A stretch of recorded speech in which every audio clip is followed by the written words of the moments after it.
तो हम पढ़ रहे हैं फाइलम कॉर्डेटा। अभी तक हमने कार्टा के जो क्वेश्चंस हैं 772 कर लिए हैं और अब देखते हैं उसके आगे। होलोनेफ्रस इज फाउंड इन, होलोनेफ्रस किस में पाया जाता है? Option A larva of gymnophiona, B juveniles of anura, C larva of teleost, D embryo of lizard. इसका राइट आंसर होगा होलियोनेफ्रस छिपकली है। होलोनेफ्रस कौन छिपकली है कि भ्रूण में पाया जाता है। इसके अलावा यह सरीसृप पक्षी व स्तनधारी के भ्रूण में पाया जाता है। ये किडनी का टाइप है, होलोनेफ्रस किडनी। अगला है the reptilian skull with a single temporal fossa is called, जिसमें सिंगल टेम्पोरल फोसा होता है ऐसे रेप्टिलियन स्कल को क्या कहते हैं? Option A synapsid, option B anapsid skull, option C diapsid skull, option D euryapsid skull. इसका राइट आंसर होगा ऑप्शन डी यूरियाप्सिड स्कल। सरीसृप की खोपड़ी के साथ एक टेम्पोरल फोसा होता है जिसे यूरियाप्सिड खोपड़ी कहते हैं। अगला question, monocondylic skull is found in A amphibia and reptilia, B amphibia and apes, C reptilia and aves, D reptilia and mammals. तो मोनोकंडाइलिक जो खोपड़ी होती है ये कहाँ पाई जाती है? रेप्टिलिया और एप्स में। मोनोकंडाइलिक रेप्टिलिया और पक्षी वर्ग तथा मत्स्य वर्ग में पाई जाती है, यानी कि एवीज, ये एवीज, रेप्टिलिया है ना, और पिसीज, इस समय पाया जाता है मोनोकंडाइलिक स्कल, जबकि एम्फीबिया और स्तनधारी में डाइकंडाइलिक स्कल पाया जाता है। अगला question, parental care by male of found in, किसमें किसके नर में पैतृक संरक्षण गुण पाया जाता है? Option A hippocampus fish, option B labeo fish, option C anabas fish, option D scoliodon fish. इसका राइट आंसर होगा ए हिप्पोकैम्पस। हिप्पोकैम्पस का जो मेल होता है उसमें पेरेंटल केयर गुण देखने को मिलता है। हिप्पोकैम्पस नर मछली में पैतृक संरक्षण का गुण पाया जाता है। हिप्पोकैम्पस नर मछली में एक थैलीनुमा संरचना होती है जो नवजात को संरक्षण प्रदान करती है। हिप्पोकैम्पस मछली को समुद्री घोड़ा कहते हैं। यह एक अस्थायी मछली है, इसका सिर घोड़े के समान होता है। स्कोलियोडॉन भारतीय समुद्रों में पाई जाने वाली मांसाहारी शार्क मछली है। इसमें ऑप्शन दिया स्कोलियोडॉन, तो सबका एक्सप्लेनेशन चल रहा है। जो प्रकृति से लड़ाकू एवं शिकारी होती है इसे डॉग फिश कहते हैं। यह जरायुज होती है, अर्थात मादा बच्चे को जन्म देती है। बढ़िया क्वेश्चन है। यानी कि स्कोलियोडॉन जो होते हैं ये क्या है?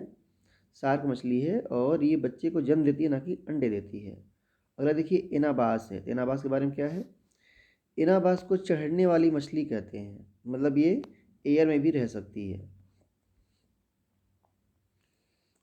अगला है लेबियो फिश, यानी कि रोहू। लाबिया फिश का सामान्य नाम रोहू है जो समुद्री, नदी, तालाब आदि में पाया जाता है। अगला question, which of these is not a characteristic feature of mammals, इनमें से कौन सा स्तनधारियों का लाक्षणिक गुण नहीं है? Option A ear ossicles, B non nucleated RBC, C placenta, D diaphragm. यहाँ पर स्तनधारियों की बात कर रहे हैं, ईयर ऑसिकल की बात कर रहे हैं, कण अस्थियों की बात कर रहे हैं। अब यहाँ पे थोड़ा सा कंफ्यूजिंग क्वेश्चन है ये। प्लेसेंटा तो होता ही है, डायफ्राम भी होता है, आरबीसी में न्यूक्लियस नहीं होता है। ईयर ऑसिकल्स तो भाई मेलियस, इंकस, स्टेपीज देखिए होती हैं। अब यहाँ पर कह रहे हैं ईयर ऑसिकल हो भी सकते हैं और नहीं भी, यानी लाक्षणिक गुण नहीं है। थोड़ा सा ये अलग तरह का क्वेश्चन है। फिलहाल इसका आंसर यही दिया है, कण अस्थियां स्तनधारियों का लाक्षणिक गुण नहीं है। अगला question, sphenodon a living fossil belong to, sphenodon एक लिविंग फॉसिल है, किससे बिलोंग करता है? Option A rhynchocephalia, option B crocodilia, option C anapsida, option D urodela. तो इसका राइट आंसर होगा ए रिंकोसिफेलिया। स्फिनोडॉन को जीवित जीवाश्म यानी लिविंग फॉसिल भी कहते हैं। अगला question, tornaria is the larva of A starfish, B balanoglossus, C cuttlefish, D holothuria. इसका राइट आंसर होगा बेलेनोग्लॉसस। थोड़ा मिक्स क्वेश्चन भी है बीच बीच में।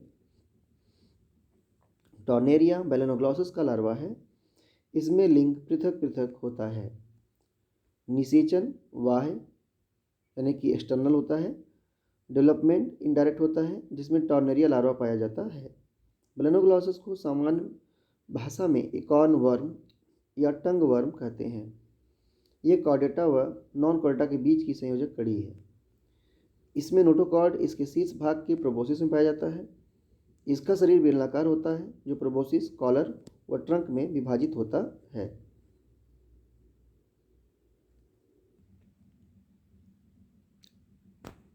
अगला question, which of the following is a limbless amphibian.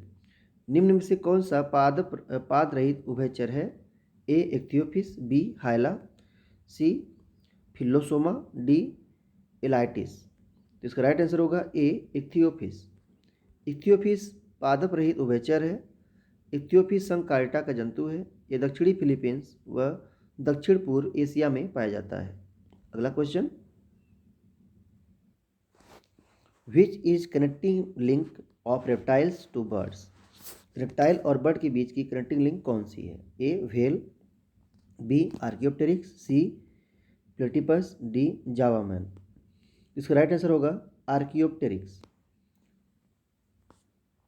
Archaeopteryx सरीसृप पक्षियों के बीच का संयोजक कड़ी है। इसमें पक्षियों और सरीसृप दोनों के समान रूप से गुण पाए जाते हैं। इसमें सरीसृपों की भांति लंबी पूंछ, चोंच में दांत, अग्रपादों में पंजे तथा उड़ने के लिए पक्षियों की भांति पंख पाए जाते हैं। अगला question, which is called as reptile like mammal. किसको सरीसृप नुमा स्तनी कहते हैं? Option A scaly anteater, option B giant anteater, option C spiny anteater, option D all the above. तो इसका राइट आंसर होगा स्पाइनी एंट ईटर को सरीसृप नुमा स्तनी भी कहते हैं। जो स्पाइनी एंट ईटर है, कंटकी चींटीखोर एकिडना को सरीसृप स्तनी कहते हैं, क्योंकि यह सरीसृपों की भांति अंडे देता है और इसके शरीर पर स्तनधारियों के जैसे बाल पाए जाते हैं। अगला question, which of the following respires through book lung and excrete through coxal gland. निम्न में कौन सा बुक लंग द्वारा तथा उत्सर्जन कॉक्सल ग्लैंड द्वारा करता है? Peripatus, option B daphnia, option C polistes, option D lepisma. इसका राइट आंसर होगा ए पेरिपेटस। पेरिपेटस एनिलिडा व आर्थ्रोपोडा के बीच की संयोजक कड़ी है, जिसमें श्वसन बुक लंग्स द्वारा और उत्सर्जन कॉक्सल ग्लैंड द्वारा होता है। अगला question, the type of dentition in crocodile is. घड़ियाल में किस प्रकार का डेंटिशन पाया जाता है? ए एक्रोडोंट, बी ब्यूनोडोंट, सी प्लूरोडोंट, डी थीकोडोंट। तो राइट आंसर होगा डी थीकोडोंट। घड़ियाल में थीकोडोंट प्रकार का दंत विन्यास पाया जाता है। एक्रोडोंट प्रकार का दंत विन्यास पाइलोनेटिक्स में पाया जाता है और ब्यूनोडोंट प्रकार का दंत सुअर में पाया जाता है। अगला question, which fish is viviparous. A hippocampus, B scoliodon, C labeo, D protopterus. तो यहाँ पर कौन होगा विविपैरस? देखते हैं हिप्पोकैम्पस या स्कोलियोडॉन में से बात करेंगे तो इसका राइट आंसर होगा बी स्कोलियोडॉन। स्कोलियोडॉन मछली विविपैरस होता है, पिंडज बोलते हैं। यह भारतीय समुद्रों में पाई जाने वाली मांसाहारी शार्क है, जो प्रकृति से लड़ाकू एवं शिकारी होती है। इसे डॉगफिश भी कहते हैं। ये जरायुज यानी कि विविपैरस होती है, अर्थात बच्चे को जन्म देते हैं। हिप्पोकैम्पस भारतीय एवं अंध महासागर की एक अस्थि मछली है। ये समुद्री घोड़ा भी कहते हैं। जो ऑप्शन में था प्रोटोप्टेरिस, उसे फुफ्फुस मछली भी कहते हैं, फुफ्फुस मीन। अगला question, the Centrum of A typical vertebra of frog is. मेढक की आदर्श कशेरुका का सेंट्रम होता है ए एसिलस, बी प्रोसिलस, सी एम्फीसिलस, डी एम्फीप्लेटियन। तो राइट आंसर होगा प्रोसिलस। मेढक की कशेरुका का सेंट्रम प्रोसिलस होता है। मेढक की आदर्श कशेरुका का सेंट्रम अग्रवर्ती यानी कि प्रोसिलस होता है, जबकि थर्ड कशेरुका का सेंट्रम द्विघर्ती यानी कि एम्फिसिलस होता है। जॉनसन ने जीन शब्द दिया। मॉर्गन ने फल मक्खी पर किए गए अपने प्रयोगों द्वारा पता लगाया कि माला के मड़ियों की भांति जीन्स गुणसूत्रों में पंक्तिबद्ध कण होते हैं। उन्होंने ही वंशागति का जीन मत प्रस्तुत किया। अगला question, monocondylic membranous toothless skull is found. Monocondylic झिल्लीनुमा दंत रहित कपाल पाया जाता है। ए वेरेनस में, बी फ्रॉग में, सी पिजन में, डी मैन में। तो राइट आंसर यहाँ पर क्या होगा? तो राइट आंसर पिजन।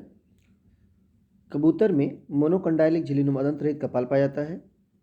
जो मेंढक होता है इसका कपाल त्रिकोणीय और पार्श्व में चपटा होता है तथा टेडपोल अवस्था में कपाल केवल कार्टिलेज का बना होता है। किसमें? मेढक के टेडपोल की बात कर रहे हैं, जिसे कॉन्ड्रोक्रेनियम कहते हैं। लेकिन एडल्ट मेढक जो होता है इसमें कार्टिलेज हड्डी में परिवर्तित हो जाता है।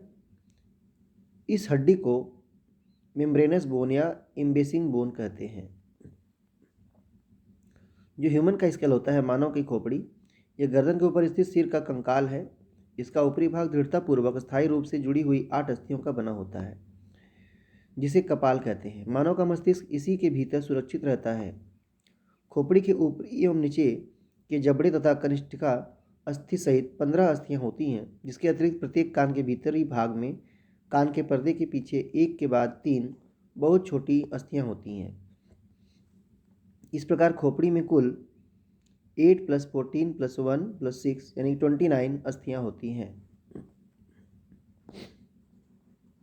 8 यानी कि स्कल में, 14 जो होता है ये चेहरे की हड्डियां होती हैं, नोज वगैरह की मिला करके, एक होता है हाइयोइड, और 3 जो होते हैं कान में होते हैं, एक कान में 3 और एक कान में 3, तो कितने हो जाएंगे? 6।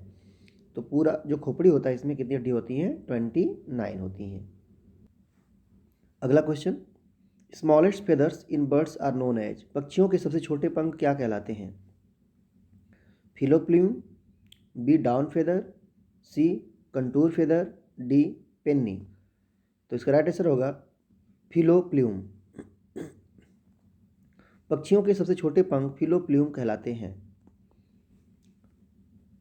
फिलोप्ल्यूम सबसे छोटा होता है, त्वचा को ढकने के लिए उपयुक्त होता है। पूंछ में पाया जाने वाला जो पंख होता है, निकला होता है पीछे की तरफ, उसे रेक्ट्राइस कहते हैं। और जो शरीर को ढकने वाले मुलायम पंख थोड़े जो बड़े होते हैं उन्हें डाउन फीदर कहते हैं। अगला question, age of reptile is known as. सरीसृप जंतुओं का युग है palaeozoic era, carboniferous era, mesozoic era, archaeozoic era. तो जो सरीसृपों का एज है वो कौन है? C mesozoic era. Mesozoic era में आपको पता है इनका एक एज था जिसको बोलते हैं क्या हम? जुरासिक। तो मिसोजोइक एरा में ही जुरासिक पीरियड भी आता है। तो एरा की बात कर रहा है, पीरियड है जुरासिक। तो इनका जो एरा है जिसमें रेप्टिलियन का जो युग था वो मिसोजोइक था। डिवोनियन जो है वो फिशेस का एज बोला जाता है। आर्डोविसियन एज ऑफ इन्वर्टिब्रेट है। Jurassic period age of reptile है। और ईओसीन जो पीरियड है ये एज ऑफ मैमल्स है। तो मिसोजोइक महाकल्प के जुरासिक पीरियड जो कि 213 से 144 मिलियन वर्ष को सरीसृपों का युग कहा जाता है। अगला question, cleidoic eggs are characteristic of. Cleidoic अंडे अभिलाक्षणी किसके अभिलक्षण होते हैं? ए मैमल्स के, बी रेप्टाइल एंड बर्ड्स के, सी इंसेक्ट के, डी फिशेस के। तो राइट आंसर होगा बी रेप्टाइल्स एंड बर्ड्स के। अंडों के ऊपर छिलके पाए जाते हैं, तो ऐसे अंडों को क्या बोलते हैं? हम क्लिडोइक अंडे कहते हैं। क्लिडोइक अंडे सरीसृप एवं पक्षियों की विशेषताएं होती हैं। क्लिडोइक का तात्पर्य बॉक्स जैसी संरचना से है। यद्यपि ऑक्सीजन लेने व कार्बन डाइऑक्साइड छोड़ने के अलावा क्लिडोइक अंडे में सभी प्रकार के क्रियाओं के लिए स्वयं पर्याप्त होते हैं। क्लिडोइक अंडे सरीसृप, चिड़िया व मोनोट्रीम मैमल की प्रमुख विशेषता है, यानी कि अंडे देने वाले मैमल। अगला क्वेश्चन है, endocrine gland absent in elasmobranchii. तो कह रहे हैं कि इलास्टो ब्रांकाई में एंडोक्राइन ग्लैंड नहीं पाई जाती। कौन सी नहीं पाई जाती? A thyroid, B thymus and parathyroid, C pituitary, D islets of Langerhans. इसका राइट आंसर होगा, देख लेते हैं, बी इलास्टो ब्रांकाई। जो मछली होती है इसमें थाइमस और पैराथायराइड ग्रंथि नहीं पाई जाती। इलास्टो ब्रांकाई जो मछलियाँ होती हैं इसमें थाइमस और पैराथायराइड ग्लैंड नहीं पाई जाती और सारी ग्लैंड पाई जाती है, जिसका निर्माण भ्रूण के तृतीय गिल के एपिथेलियम से होता है तथा इससे थायराइड हार्मोन का निर्माण होता है। प्रतिरक्षा के लिए टी सेल के निर्माण में भाग लेते हैं, मतलब इनके बारे में बता रहा है। और ये एब्सेंट होता है, मछलियों में ग्रंथि उपस्थित होती है। जरा फिर देखते हैं, क्वेश्चन गलत ना हो जाए। नहीं पाई जाती पूछा है, थोड़ा सा यहाँ पे मिस्टेक दिखाई दे रहा है। थाइमस ग्रंथि उपस्थित होती है, अनुपस्थित का यहाँ पे होना चाहिए। ठीक है, देख लीजिएगा, एब्सेंट पूछा है। अगला question, pectin is found in the eye of. Pectin किसकी आंख में पाया जाता है? ए फिशेस के, बी फ्रॉग के, सी स्नेक के, डी बर्ड के। इसका राइट आंसर होगा, पेक्टिन बर्ड्स की आंखों में पाया जाता है। पेक्टिन पक्षियों की आंखों के आंतरिक भाग में कंघीनुमा संरचना है जिसका मुख्य कार्य अभी तक ज्ञात नहीं है। संभवतः नेत्र गोलक के समन्वय में ये सहायक होते हैं। ये रेटिना की सतह को तीव्र प्रकाश से बचाए रखने में सहायता करती हैं। ये स्तनधारियों में अनुपस्थित होती हैं। आँख में रॉड तथा कोन शंकु तथा शलाका पाई जाती है। शलाकाएँ रंगों के लिए उपयोगी होती हैं तथा शंकु रात्रि के समय सक्रिय होते हैं। अगला question, pectin is found in the eye of. A scorpion, B bird, C crab, D cat. अभी आपने देख लिया, बर्ड्स के आँखों में पाए जाते हैं और कंघीनुमा संरचना होती हैं। इनका कार्य बहुत क्लियर नहीं है। Mammary gland without teats are found in. बिना चूचक के स्तन ग्रंथि पाई जाती है। ए मेथाटीरिया में, बी प्रोटोथीरिया में, सी थीरिया में, डी यूथीरिया में। इसका राइट आंसर होगा प्रोटोथीरिया।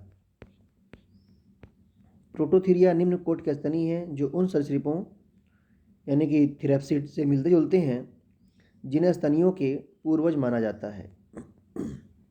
ये अंडे देने वाले यानी कि ओविपेरस होते हैं,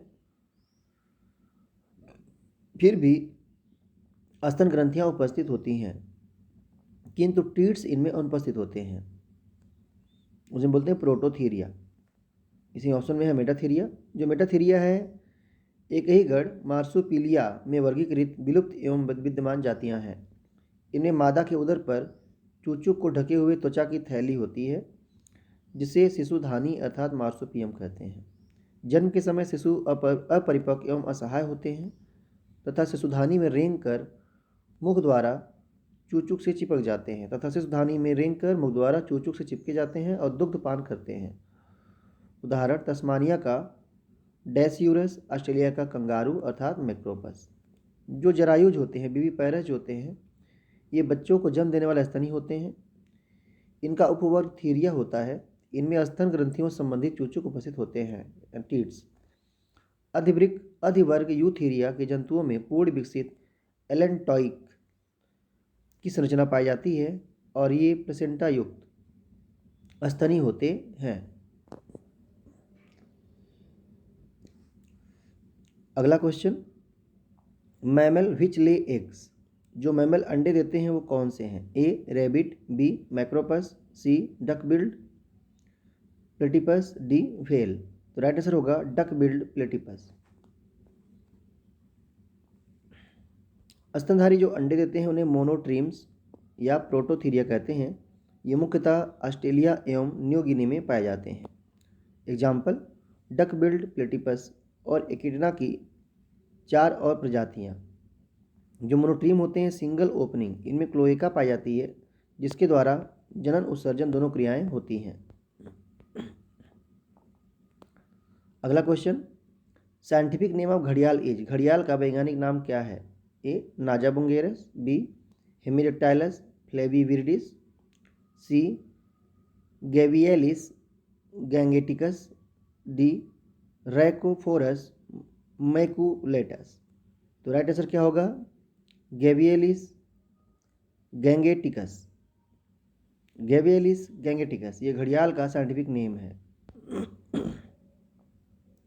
नाजा बंगेरस करैत है, हेमिडेक्टाइलस फ्लेविरिडिस छिपकली है, ग्रेविलस गंगोटिकस घड़ियाल है, रेकोफोरस मैक्यूलेटस पेड़ पर पाया जाने वाला मेंढक है, नाजा नाजा कोबरा है यानी कि विषविहीन होता है ये। इसका वैज्ञानिक नाम पाइथेनिडी है, किसका? अजगर का। नाजा नाजा कोबरा हो गया। समुद्र में पाए जाने वाले सबसे विषैले समुद्र में पाए जाने वाले सबसे अधिक विषैले होते हैं, याद रखिएगा पानी में।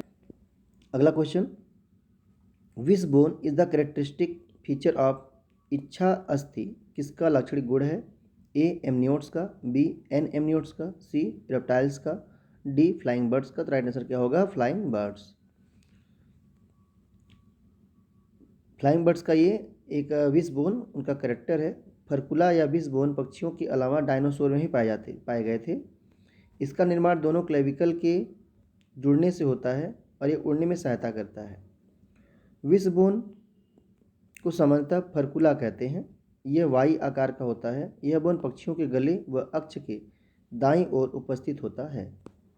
अगला question, fossil of archaeopteryx was discovered by A H Spencer, B E Haeckel, C Andreas Wagner, D Curin. तो इसका राइट आंसर होगा सी आर्क्योप्टेरिक्स का जो जीवाश्म है इसकी डिस्कवरी किसने करी थी? एंड्रियास वैगनर ने की थी। आर्क्योप्टेरिक्स नामक जीवाश्म की खोज एंड्रियास वैगनर ने की थी। आर्क्योप्टेरिक्स एक प्राचीन पक्षी था। इसके जीवाश्म लगभग 15 करोड़ वर्ष पुरानी जुरासिक चट्टानों से मिले हैं। यह सरीसृपों और पक्षियों के बीच का संयोजक जंतु है। इसमें सरीसृपों की भांति लंबी पूंछ, चोंच में दांत तथा अग्रपादों की अंगुलियों पर पंजे थे। फिर भी यह पक्षी ही था क्योंकि इसके अग्रपाद उड़ने के लिए पंखों में रूपांतरित हो चुके थे। अगला question, ampulla of Lorenzini in some fishes is. Ampulla of Lorenzini जो कुछ मछलियों में पाया जाता है वो क्या है? A tango receptor, B chemo receptor, C thermo receptor, D a sex organ. ये जो एम्पुला ऑफ लॉरेंजिनी है ये एक थर्मो रिसेप्टर होता है। Ampulla of Lorenzini is thermo receptor in chondrichthyes और इलास्मोब्रांकाई फिश। स्कोलियोडॉन को डॉग फिश या कॉमन इंडियन शार्क कहते हैं और कार्केडॉन ग्रेट वाइट शार्क को कहते हैं। विच of the following is not a lung fish. निम्नलिखित में से कौन एक फुफ्फुस मछली नहीं है? नियोसिरेटोडस, बी सार्डिनीला, सी प्रोटोप्टेरस, डी लेपिडोसिरेन। तो राइट आंसर होगा सार्डिनीला। सार्डिनीला एक फुफ्फुस मछली नहीं है जबकि नियोसिरेटोडस, प्रोटोप्टेरस, लेपिडोसाइरेन आदि लंग फिश हैं। अगला question, ganoid scales are present in A labeo, B anguilla, C amia, D lepidosteus. तो राइट आंसर होगा गैनोइड स्केल जो पाए जाते हैं ये लेपिडोस्टियस में पाए जाते हैं। गैनोइड स्केल्स लेपिडोस्टियस में पाए जाते हैं इसलिए इसे गैनोइड फिश भी कहते हैं। अगला question, number of cervical vertebrae, certebrae लिखा है स्पेलिंग ध्यान दीजिएगा। Number of cervical vertebrae in giraffe is. Giraffe के ग्रीवा में कशेरुकों की संख्या कितनी होती है? 17, 7, 27 या 37। तो आपको पता है कि मैमल्स की गर्दन में 7 होते हैं तो 7 है, 7 ही रहेंगे गर्दन कितनी भी लंबी हो जाए। हाँ थोड़ा डिफरेंस मिलता है, सी काऊ में 6 होता है और स्लोथ में 8 होता है, ठीक है ना। अगला question, animal which can move upper jaw is. प्राणी जो ऊपरी जबड़े को हिला सकता है वो कौन है? ए एलिफेंट, बी क्रोकोडाइल, सी क्लेरियस, डी फ्रॉग। तो राइट आंसर होगा क्रोकोडाइल। क्रोकोडाइल हम लोग अपने नीचे जबड़े को हिला सकते हैं, एलिफेंट भी नीचे जबड़े को हिला सकता है, लेकिन जो क्रोकोडाइल है ये अपने ऊपरी जबड़े को भी है ना मूव करा सकता है। अगला question, catadromous migration refers to movement of fishes from. समुद्राभिगामी प्रवसन मछलियों की किस प्रवसन गति से संबंधित है? केटाड्रोमस, एक होता है एनाड्रोमस, एक होता है केटाड्रोमस। तो केटाड्रोमस किस संबंधित है? Option A fresh water to fresh water, option B fresh water to salt water, option C salt water to salt water, option D salt water to fresh water. इसका राइट आंसर होगा fresh water to salt water, B. Catadromous में मछलियाँ fresh water से समुद्री जल की ओर गमन करती हैं। अगला question, venous heart is found in A snake, B frog, C fish, D pigeon. तो इसका राइट आंसर होगा फिश। वेनस हार्ट फिश में पाया जाता है। वेनस हार्ट मछलियों में पाया जाता है। मछलियों के हृदय को वेनस हृदय कहते हैं। ये वेन्स से रक्त को एकत्र करके सीधे गिल्स में भेजने का कार्य करता है। गिल्स में रक्त का ऑक्सीजनेशन होता है। इस प्रकार के परिसंचरण में एक सर्किट में एक बार ही रक्त प्रवाहित होता है। ऐसे हृदय को सिंगल सर्किट हार्ट कहते हैं। वेनस हार्ट भी है और सिंगल सर्किट हार्ट ही बोलते हैं मछली के दिल को। अगला क्वेश्चन, प्लेसेंटा इज फाउंड इन। नाल अथवा आंवल पाया जाता है, यानी प्लेसेंटा को भी बोल रहे हैं। ए प्रोटोथीरिया में, बी रेप्टिलिया में, सी एवीज में, डी यूथीरिया में। तो राइट आंसर होगा डी यूथीरिया। जो बच्चे देने वाले होते हैं उनमें प्लेसेंटा पाया जाता है। इसके द्वारा भ्रूण एवं शिशु का पोषण मादा के गर्भाशय में होता है। अगला question, which of these fishes is not fit for eating. कौन कौन से फिशेज होना चाहिए, कौन कौन से फिश हैं जो खाने के लिए उपयुक्त तो नहीं है इनमें से? वेलैगो, नोटोप्टेरस, टेट्रोडॉन या लेबियो। इनमें से कौन ऐसा है जो खाने योग्य नहीं है? इसका राइट आंसर होगा सी टेट्राडॉन। कौन सा? टेट्राडॉन जो फिश है ये खाने योग्य नहीं है। इसके अलावा जो वेलैगो है ये खाने योग्य है, नोटोप्टेरस खाने योग्य है, लेबियो खाने योग्य है। टेट्राडॉन में शक्तिशाली एल्कलाइड जहर पाया जाता है जिसे टेट्राडोटॉक्सिन कहते हैं, इसलिए मछली खाने के लिए उपयुक्त नहीं होती। यह रंगीन होती है, अलंकारिक मछली है जो एक्वेरियम की शोभा बढ़ाती है तथा बांग्लादेश, भारत, म्यांमार एवं श्रीलंका की नदियों में पाई जाती है। अगला question, monocondylic skull is found in. तो रानाटिग्रीना, कैलोटिस, ओरिक्टोलैगस, एलिफास। तो यहाँ पर मोनोकंडाइलिक पूछा है, तो मोनोकंडाइलिक जो है स्कल ऑप्शन बी कैलोटियस में पाया जाएगा, रानाटिग्रीना में डाइकंडाइलिक, ओरिक्टोलैगस में डाई, एलिफास में डाइकंडाइलिक। अगला है, excretion in the form of uric acid and urates in birds is helpful in. पक्षियों में यूरिक अम्ल तथा यूरेट के रूप में उत्सर्जी पदार्थ मददगार होता है। A conserving body heat, B conserving body water, C removing excess water, D eliminating body water. इसका राइट आंसर होगा बी कंजर्विंग बॉडी वाटर। स्थलीय सरीसृप पक्षी तथा कुछ कीट अपने शरीर से होने वाला पानी की अत्यधिक हानि को रोकने के लिए यूरिक अम्ल का उत्सर्जन करते हैं। यह अर्धठोस के रूप में होता है। मनुष्य यूरिया का उत्सर्जन करता है। यूरिया का उत्सर्जन करने वाले जंतुओं को यूरिकोटेलिक कहते हैं। अगला question, syrinx is characteristic of birds but not found in one of the following mammal. शब्दनी पक्षियों का एक विशेष लक्षण है परंतु निम्नलिखित पक्षियों में से एक में नहीं पाया जाता। किसमें? ए कोलंबा में, बी यूडाइनिमिस में, डी स्टुथियो में, सी सीटेकुला में। तो सिरिंग्स से ही पक्षियाँ जो गाने गा रही हैं, आवाज़ निकाल रही हैं, पक्षियों की जो है साउंड्स क्रिएट होते हैं। तो यहाँ पर जो स्टुथियो होता है शुतुरमुर्ग, इसमें सिरिंग्स नहीं पाया जाता और ये उड़ भी नहीं सकता। शुतुरमुर्ग का अंडा सबसे बड़ा सेल होता है और इसमें ना तो उड़ने की क्षमता होती है, ना ही इसमें गाना यानी कि पक्षियों ऐसा साउंड क्रिएट कर पाता है। तो उड़ने वाले पक्षियों में सिरिंग्स पाया जाता है। अगला question, one of the following character suggest reptilian affinity of Prototheria. निम्नलिखित में से लक्षणों में से एक प्रोटोथेरिया की सरीसृपीय बंधुता दर्शाता है। A dicondylic skull, B 3 ear scales in middle ear, C presence of cloaca, D 4 chambered heart.